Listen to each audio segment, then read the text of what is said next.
This is the story of the Battle of the Three Kings, a clash of arms that determined the fate of an empire, the fortunes of a kingdom, and the legacy of a people. The year was 1578, and the stage was set for one of the most dramatic encounters in history. On one side stood King Sebastian of Portugal, a fiery young monarch determined to restore Christian rule in North Africa. Among them was Portugal, a small but ambitious nation that had established a vast empire in the Orient through its control of sea routes. However, the Portuguese presence in North Africa was under threat. The Saudi dynasty, led by Sultan Abd al-Malik, had recently conquered Morocco and driven the Portuguese from their coastal strongholds. The armies of the Three Kings were engaged in a deadly embrace near the town of Alcácer Quibir, now known as Charzan.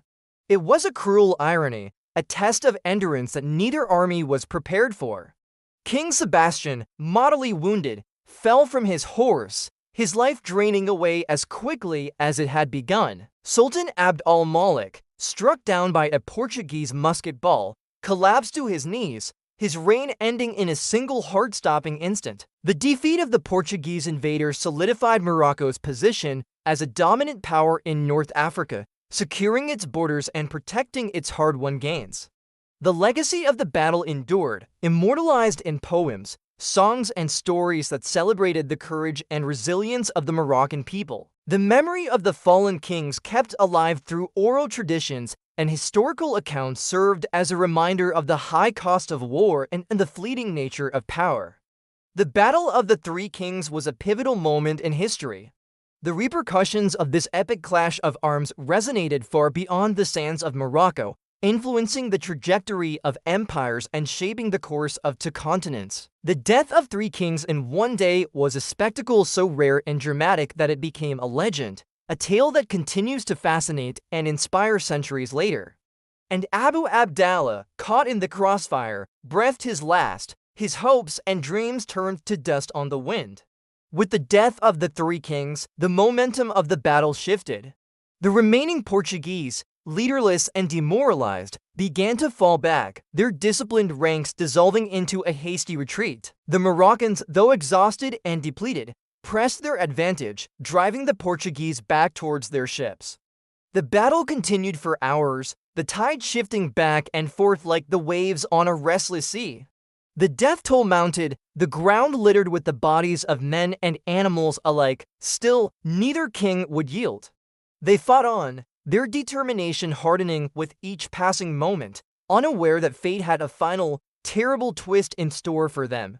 The sky was a brilliant blue, the cloudless canvas for the drama unfolding below. Thousands of soldiers clashed amidst the rolling sand dunes in an intense display of martial prowess. The battle was over. The victors were left to survey the scene of the carnage, a landscape pockmarked with the graves of thousands. The Battle of the Three Kings was a decisive victory for Morocco, a triumph that had reshaped the political landscape of North Africa forever. The death of King Sebastian dealt a fatal blow to Portuguese ambitions in the region, marking the effective end of their colonial aspirations in Africa. The loss also led to the extinction of the Portuguese royal line, setting in motion a series of events that would ultimately lead to the Iberian Union with Spain under the rule of the Spanish Habsburgs. The Portuguese, dressed in their distinctive white and red uniforms, charged forward with the ferocity of a storm. Their ranks were thick with heavily armored infantrymen who hewed down all who opposed them with their long swords and pikes. The sound of steel on steel echoed across the plains as the Moroccan troops, resplendent in their green and red robes, fought back with equal valor. They wielded scimitars and curved daggers with deadly grace, parrying and thrusting with the skill born from years of training. The air grew thick with the metallic scent of blood and the dust of 1,000 battles as horse met horse in a flurry of hooves and harness. Cavalry units thundered across the field, shattering ranks and sending men and horses tumbling in their wake. The thundering of hooves and the squeal of tortured steel were drowned out by the deafening roar of cannon fire. The earth trembled as both sides unleashed their artillery, sending high-powered cannonballs hurtling toward their enemies. The impact of each blast was a miniature earthquake, sending shrapnel and debris flying and leaving gaping new craters in the earth. In the midst of this cacophony of war, the three kings rode forth, each seeking to outdo the other in feats of bravery and daring. King Sebastian of Portugal, resplendent in his royal finery, led his men with a sword held high. His face, a mask of grim determination, was set against the backdrop of smoke and flame. Sultan Abd al-Malik, a vision of regal bearing and martial prowess, returned the Portuguese charge with interest. His emerald green robes and plumed helmet made him a striking figure against the dusty landscape. And somewhere in the chaos of the fray, half hidden, half lost, was Abu Abdallah, the dethroned sultan, clinging to his dream of reclaiming the throne. Clad in simple robes, he fought with the desperation of a man who had nothing left to lose. Yet despite the valiant efforts of the kings, their armies were evenly matched and neither side could gain the upper hand. The battle raged on, the sun climbing higher in the sky and the thirst of men and horses growing ever more desperate. But the Portuguese were not ready to give up their foothold in the region just yet. On the other, Sultan Abd al-Malik, the warrior king of Morocco, a resolute leader ready to defend his hard-won gains against the Portuguese incursion. Many advisors opposed this plan, warning the young king of the dangers of such a campaign. But Sebastian, known for his impulsiveness and desire for glory, would not be deterred. He assembled a force of 60,000 soldiers, mostly mercenaries from southern Europe, and set sail for Morocco in July 1578. Somewhere between them, watching from afar, was Abu Abdallah, the former sultan of Morocco, hoping that Sebastian would help him reclaim the throne.